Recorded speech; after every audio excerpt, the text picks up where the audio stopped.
Bueno, en primer lugar, Pablo, mil gracias por esta invitación y por permitirme volver a este lugar donde trabajé muchos años y donde fui muy feliz. ¿No? Es difícil no ser apocalíptico cuando uno enfrenta lo que está pasando, no solo en el Ecuador, sino en el mundo entero hoy en día. Porque una primera cosa que tenemos que ver es que esto que pasa aquí es parte de un fenómeno global. Nosotros no estamos enfrentando a pequeñas bandas de forajidos locales. Estos son franquicias, son conectividades con unas estructuras criminales de alcance global, que tienen recursos infinitamente superiores a las del Estado ecuatoriano. O sea, la primera cosa que tenemos que meternos en la cabeza es que, aunque aparentemente obtenemos estas victorias pírricas de meter a 4.000 personas a la cárcel, nosotros estamos enfrentándonos a una potencia global infinitamente más fuerte que nosotros. Y además que está fuera de nuestro alcance. Porque las cabezas donde se organiza y se mueve el crimen organizado transnacional están fuera del alcance del Estado ecuatoriano. No podemos hacer operativos como los que hacemos en las cárceles, no podemos hacerlos en Tijuana, no lo podemos hacer en Nueva York, no lo podemos hacer en Londres, no lo podemos hacer en muchos otros lugares así. No podemos bombardear esos lugares, ¿no es cierto? Y no podemos establecer nuestros toques de queda allí. Paradojalmente es interesante, ¿no? Estamos en una situación en la cual, y yo no sé quién está preso, si los condenados o la población civil, que ahora por lo menos tiene prisión nocturna, ¿no? Si lo que se ha querido es meter preso a toda la población, se ha logrado, al menos por unas horas. Y el miedo asegura que estemos presos más tiempo todavía, porque no solamente que nos encierran a las 12 de la noche, sino que nos encerramos solos apenas tenemos ocasión de hacerlo. O sea, esto es una prisión masiva de toda la población. En todo caso, quiero volver atrás un poco. ¿Qué es el crimen organizado transnacional? Son verdaderamente organizaciones empresariales. Y son manejadas como empresas. Es más, son empresas que muchas veces tienen una doble cara, como ya lo dijo Berta. Negocios legales y negocios ilegales. Forman parte del portafolio. Y tal vez tendríamos que retrocedernos un poco a preguntarnos qué es una mafia, porque a veces se usa ese término, ¿no? Que viene de la historia de Italia. Es una organización de autoprotección. ¿Cómo surgen históricamente las mafias? Como organizaciones para proteger a una sociedad frente a una sociedad externa que se le impone colonialistamente. El capo mafioso es un líder político local que cobra impuestos y tiene fuerza militar. Exactamente lo mismo que el Estado. Es un protoestado. Cobrar impuestos y tener fuerza militar autónoma e independiente son las dos características mínimas minoristas de un Estado. ¿Les suena a qué se parece? ¿Dónde está la diferencia? Los unos cobran a través del SRI, los otros cobran a través del vacunador. Los unos establecen sus fuerzas en sus cuarteles generales ahí en la, ¿cómo se llama? Pasando Comandá, el Picachima. Los otros probablemente tienen sus cuarteles generales incluso en otras ciudades, en otros países, ¿no? En las cárceles probablemente. Cuarteles generales, business center y universidad de las organizaciones criminales. De hecho, es incluso posible pensar que el origen del Estado y de las mafias es muy parecido. ¿Cómo surgen los estados? Como organización de protección que cobra impuestos para poder financiar sus armamentos y su organización bélica, ¿no? Por lo tanto, no pensemos que la organización criminal es un animal de una especie radicalmente diferente a la del Estado. Los estados han logrado adquirir algo que no tienen las organizaciones criminales. La diferencia es, comillas, legitimidad, que es relativa. Les voy a contar una anécdota personal, no piensen mal, pero en una época yo, cuando estaba en Estados Unidos, me tocó vivir en un barrio ¿no? Controlado por la mafia italiana. ¿Ok? Y les aseguro que la gente, la mayor parte de ellos descendientes de migrantes italianos, adoraban al padrino. Era su líder. Era el que proveía seguridad, el que proveía trabajo, el que proveía servicios, el que proveía protección en contra de los abusos de la policía. Era un líder político local, ¿no? Y cuando lo detuvo el FBI finalmente fue una tragedia social. La gente lloraba en las calles, me consta, ¿no? O sea, se dan cuenta que una organización criminal es un aparato político. Es un aparato que provee servicios, da trabajo, da protección. Y la pregunta es, lo extraño es que a veces se afirma en el hecho de que es más eficiente que el Estado para hacerlo. ¿No es cierto? Cuando uno quiere trabajo, es un joven pobre, y ni si tan pobre, ¿no? Porque esa idea de que solamente los jóvenes pobres están metidos en eso, ¿no es cierto? En Chile tienen un término para hablar de los jóvenes ejecutivos que trafican, que los hay, los zorrones, ¿no es cierto? Son chicos de terno y corbata y dos autos en el garaje, que trafican, ¿sí? No es un problema solo de pobreza, porque también hay un prejuicio, ¿no? ¿Quién me ofrece mejores servicios? ¿Quién me ofrece más garantías? ¿Quién es más eficaz? ¿A quién voy a pedir ayuda? ¿Quién me garantiza mis derechos? ¿Voy a la Defensoría del Pueblo? ¿Cómo me va a ir en la Defensoría del Pueblo? Y si voy más bien al político local, ¿qué es una forma de mafia? El clientelismo político. Voy al político local, ¿con quién tengo más chance de que me vaya bien? ¿Quién me asegura mejores resultados? Como me decía alguna vez un señor en Manabí, me decía, vea, lo de los derechos olvídese, yo quiero ayuda. ¿Se dan cuenta la diferencia? Ese es el terreno donde la organización criminal se asienta y está su poder, aparte de que aprovecha del prohibicionismo, que es una acción del Estado, porque son los estados que imponen qué ha de ser legal y qué no. Y el prohibicionismo genera, como ya se dijo, unas rentas extraordinarias, exorbitantes, para quien se mete en eso. En un mundo basado en la lógica del capital y de la ganancia, ¿quién no podría caer en la tentación de entrar en ese tipo de negocios? ¿No?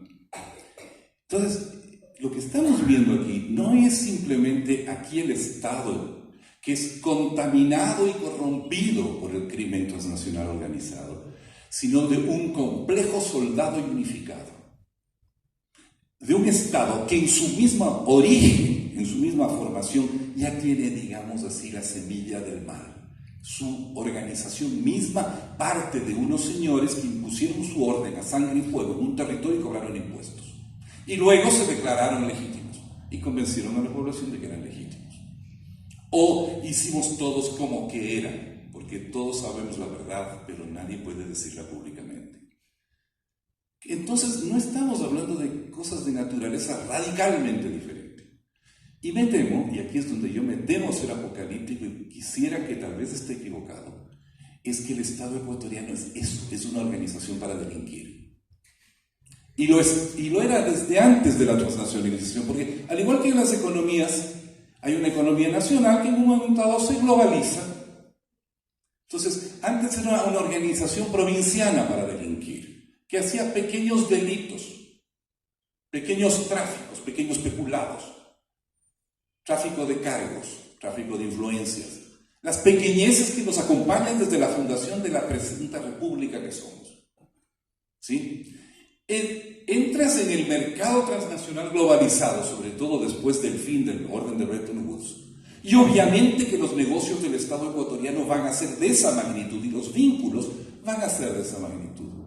¿Qué porcentaje de nuestras élites políticas y económicas, y sigo un poco la línea de verdad, qué porcentaje de nuestras élites sociales, políticas y económicas están vinculadas de una u otra forma a lógicas transnacionales que llamaríamos criminales? ¿Cómo funciona el Estado en su cotidianidad? ¿En qué consiste la política? Y si los analizamos con cuidado, vamos a ver que el porcentaje de transacciones por decirlo lo menos oscuras, impresentables, es altísimo. Desde el que me libren de una multa hasta a quién va el contrato de la represa o a de los negocios de quién son materia de vista gorda. Entonces, lo que está pasando ahora, y cómo debe entenderse, lo que nos quieren presentar es como la titánica y heroica lucha de un Estado que quiere depurarse, que quiere purificarse de la infiltración del delito. ¿Se dan cuenta cómo es la topografía? Hay una cosa externa, ¿no?, diabólica, que se te metió por dentro y hay que expulsar mediante algún tipo de exorcismo. Y ese exorcismo se expresa mediáticamente en todo el espectáculo de la seguridad que se monta. Porque es un espectáculo. ¿Cuál es el propósito de las humillaciones y vejámenes a las que se somete a los detenidos delante de las cámaras? Un espectáculo. ¿Sí? Es un montaje mediático teatral, ¿no? Perverso a mi juicio, pero bueno. Pero eso oculta las luchas verdaderas que se están librando a cabo, que es entre distintos grupos que pugnan por controlar el Estado, que significa controlar la globalización criminal del Estado. O sea, ¿con quién se van a entender las grandes organizaciones criminales? ¿Con quién van a trabajar? Y esto se llama lucha territorial. Las mafias entran en luchas territoriales periódicamente, a veces violentas, a veces no tan violentas. Hacen tratados, igual que los estados. Se reparten territorios, igual que los estados. Se reparten los estados, igual que los estados. Yo sería partidario de desconfiar profundamente de quienes dicen que están en la lucha contra el crimen organizado. Primero le preguntaría qué grupos están detrás. ¿No es cierto? ¿Es una lucha entre un Estado que se quiere depurar o es una lucha en el Estado y a través del Estado de grupos? Porque finalmente veamos las personas que terminan siendo públicamente acusadas de delitos y crímenes de diversa índole o corrupción. ¿Son marginales? ¿Son gente de barriada? ¿Son gente que ha estado en el centro mismo, en el core mismo del poder político? No ahora, antes, durante y después. Es gente que toma café, té, va a las bodas, trabaja es funcionario de los más altos niveles del Estado.